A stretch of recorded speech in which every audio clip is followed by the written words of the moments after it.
Hello, happy Sunday.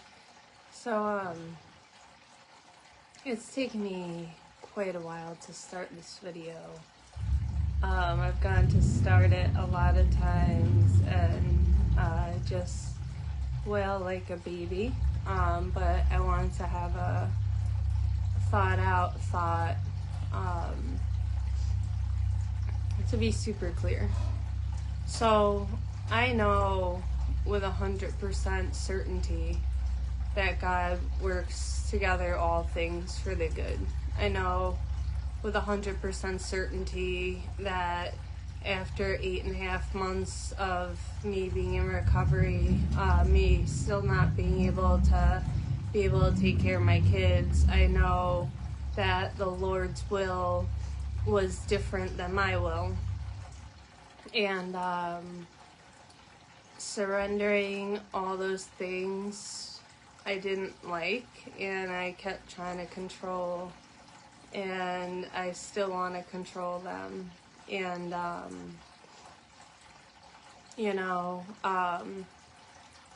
you could know that something is the Lord's will, and you could hate it, and you could find great pain in it, and you could wish there were other ways through it, but ultimately you still trust that it's the perfect plan, the perfect time, the perfect way, and it had to be this way. So it's always God's masterpiece, so you can't ever hate the pain. My health has been crashing quite a bit again, and with some other stuff going on, the kids needed to be taken care of, and I wasn't gonna be able to do that. And today is their first night sleeping in Iowa, and I get to see their new rooms, and I brought a lot to decorate with, and I can't wait to see the pictures of it. And I was so happy that my cousin Tim came and took the ride with them, and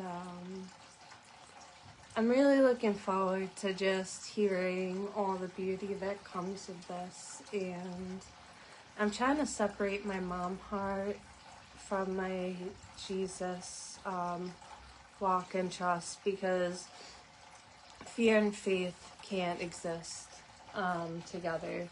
You have fear or you have faith, and I can't fear the missing the kids, or fear how long they'll be there, fear if they'll want to come back, or fear if they'll just be there till 18, or I can't fear anything, because to fear any of it would be to remove the faith.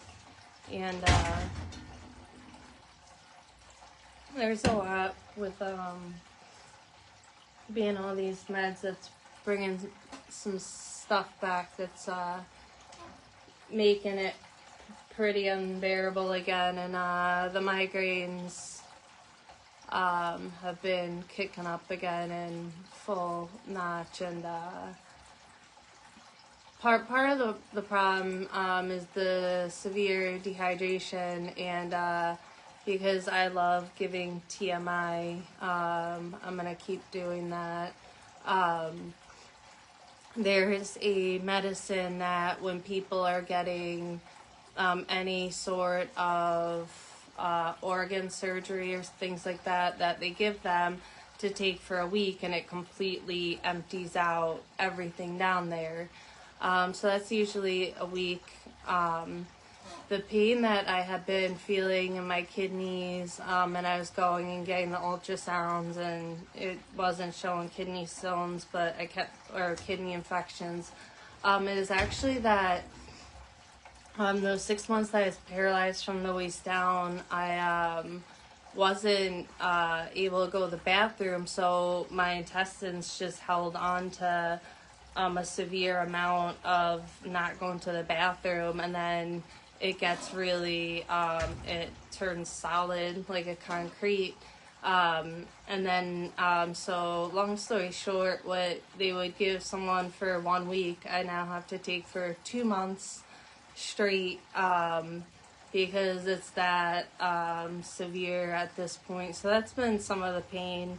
The good thing about that is, at the end of 2 months, a ton of this lower back pain and, that kidney stuff and some other things will be gone. And also after the surgery, it's gonna prevent a lot of flare-ups because my body's not gonna keep being in pain mode. So my body will calm down and my nerves are gonna get normal. So there'll be a lot of healing happening over these couple months. And I get to now do it just knowing that my kids are being kids and having a great time and having family time.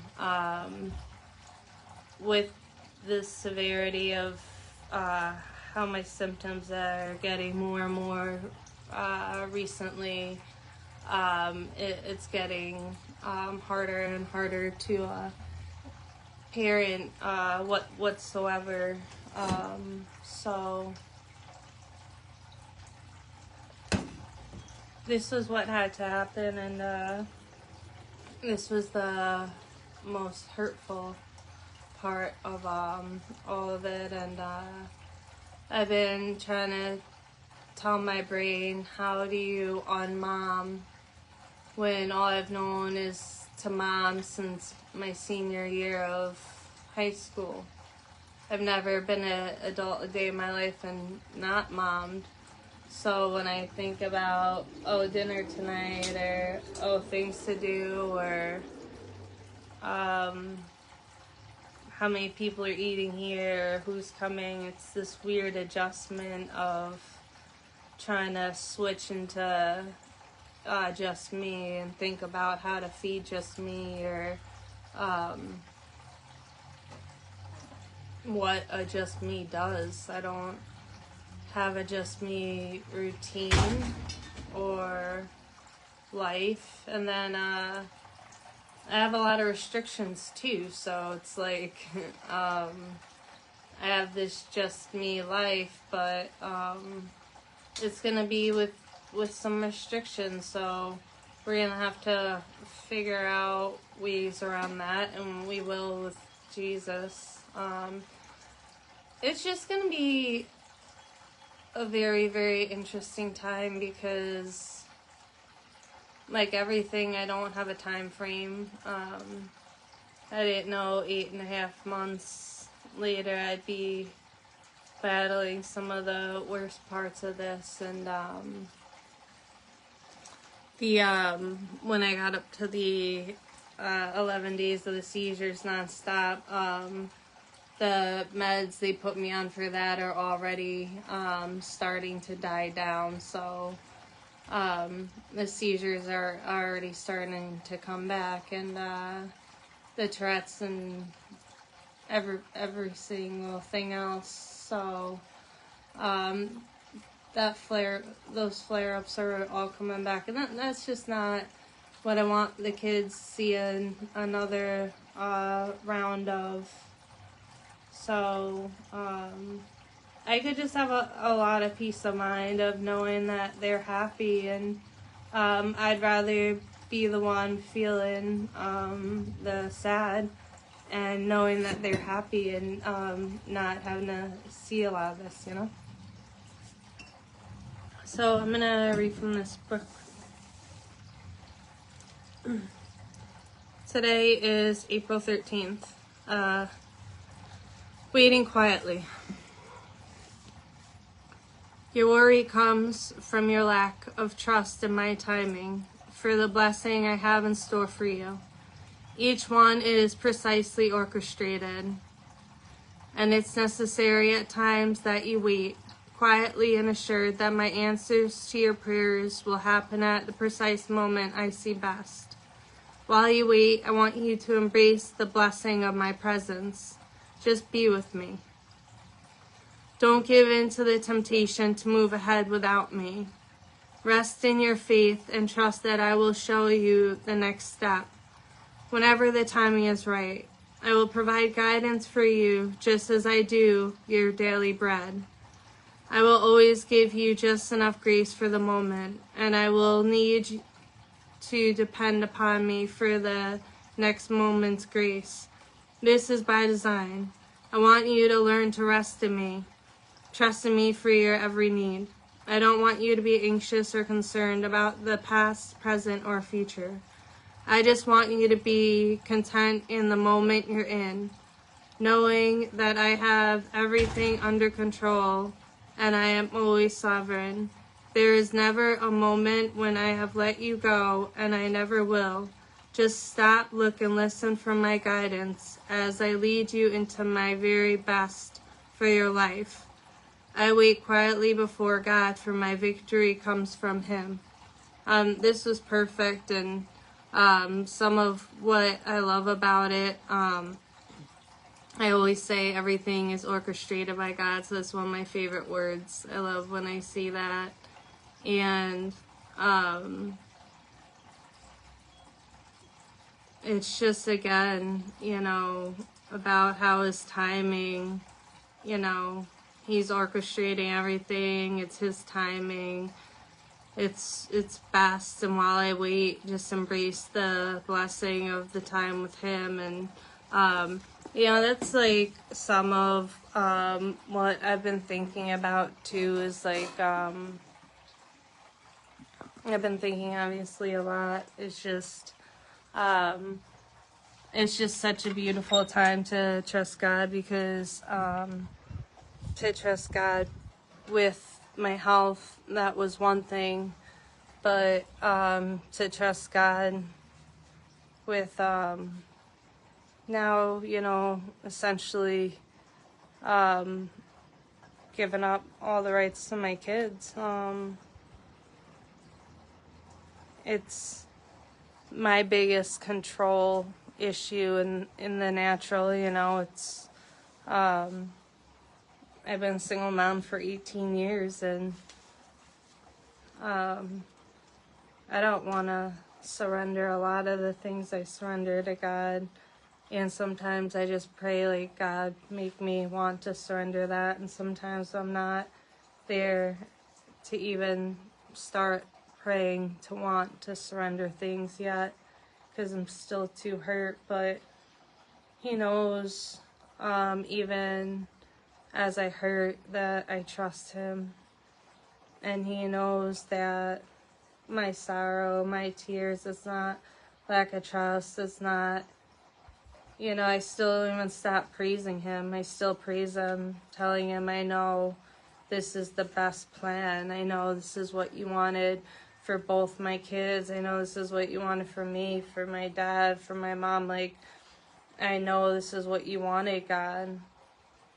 So I could rest assured knowing that this is God's perfect plan.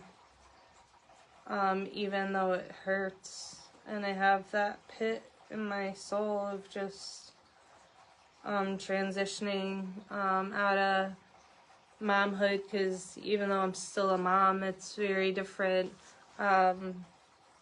going months that you're not actively being a mom,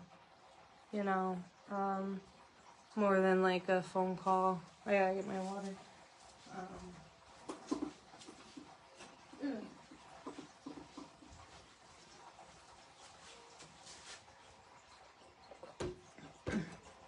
I don't have my thing on.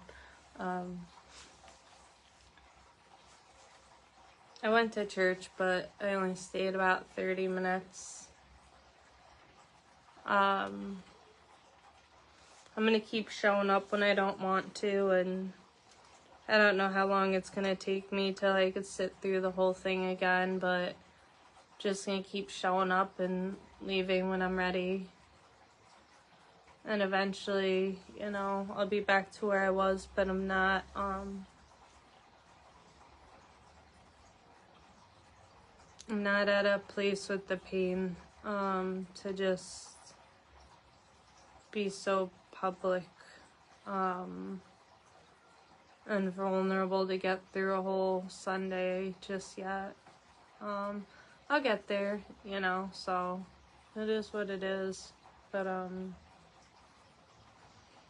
it's still like a beautiful day, and Adam had some car troubles, so his sister is gonna drop him off later today. And I'm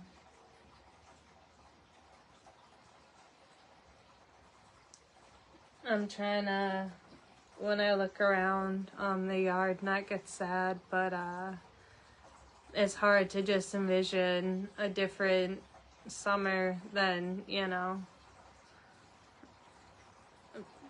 But that's life, and that's surrender, and that's letting God leave, like, or letting God lead. I don't know what I said. I was leading when I just came up with how my summer was and this and that, and now God's like, no, this is what it is, and however I need to heal, and whatever he needs to work through, and whatever he needs to break through in order for my foundation to be the right foundation for motherhood and wifehood and daughterhood and, you know, friendhood and all the other things that women are. You know, if I'm still being refined, then I'm still being refined. And sometimes I'm like, wow, I wish I didn't have so much in me that needed to be refined.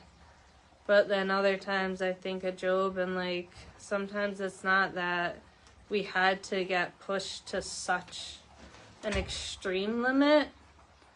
Sometimes I think it's just like we could have been proven ourselves way before that, because, like, you know, God just sees our heart of the issue, and he would have just been like, oh yeah, no, he's totally gonna stay with me no matter what. But I don't know why God's timing is God's timing, but I know I trust it, and I know ever since I've surrendered it, it's never failed me, and I know everything I've surrendered, everything like I've surrendered yet, thank God that I did. Yeah, I surrendered my love life, and I met Adam at exactly when I was supposed to, and exactly who and how and God wanted, and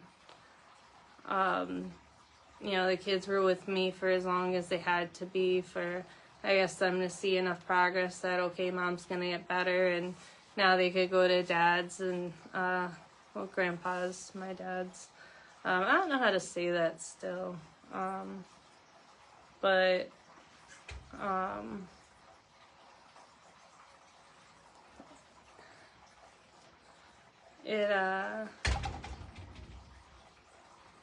it's been a hard morning. The kids slept in my room last night. We've had a tradition of family campouts their whole lives. We do it minimum twice a month, but we try to do it once a week. That we all camp out in the living room, and we just take all our pillows and blankets and take a bunch of snacks and all sleep there and just be lazy and eat and watch movies and just lay there all night and sleep, and that's it. So we did that last night, but I was a little bit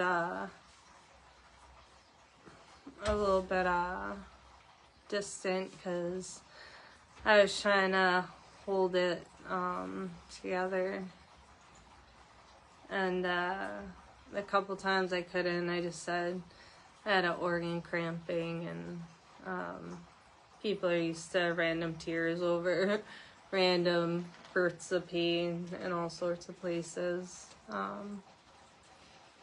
don't know. I know for a fact this is Jesus. I hate that it had to all happen this way.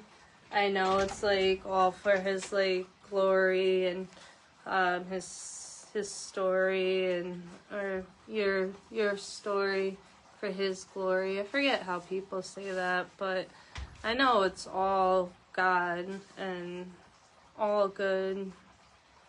I don't like resent any of it. I just sometimes I'm really tired that it's been going on so long, and I thought by 8.5 months I'd be a good mom again, not, you know, losing the kids. And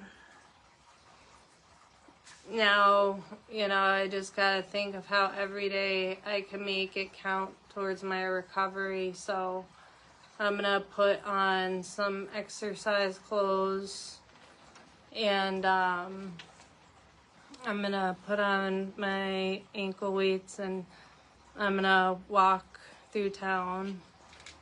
And I'm gonna do that every day, and I'm gonna try to eventually do that more. And every day I'm just gonna try to do something to make myself better. So I had a call come in, but I'm gonna go. I gotta, I